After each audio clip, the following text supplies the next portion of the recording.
देशाचे पंतप्रधान नरेंद्र मोदी यांच्या 29 तारखेला सोलापूर येथे होणाऱ्या जाहीर सभेसाठी मोहोळ विधानसभा मतदारसंघातून सुमारे 20,000 कार्यकर्ते जाणार असल्याची माहिती मोहोळचे माजी आमदार राजन पाटील व भारतीय जनता पार्टीचे विधानसभा निवडणूक प्रमुख रमेश माने यांनी दिली।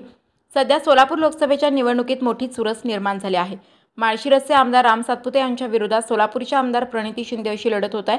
आमदार सातपुते यांना निवडून आणण्यासाठी महायुती सामील असलेले राष्ट्रवादी काँग्रेसचे उपमुख्यमंत्री अजित पवार गट, माजी आमदार राजन पाटील, आमदार यशवंत माने, लोकनेते कारखान्याचे अध्यक्ष विक्रांत पाटील, सिनेट सदस्य अजिंक्य राणा पाटील यांच्यासह भाजपचे जिल्हा उपाध्यक्ष सुशील क्षीरसागर, सतीश काळे, अनुसूचित जाती जमाती मोर्चाचे जिल्हाध्यक्ष ज्ञानेश्वर भोसले यांच्यासह अन्य कार्यकर्ते व पदाधिकारी प्रचारात सक्रिय झाले आहेत।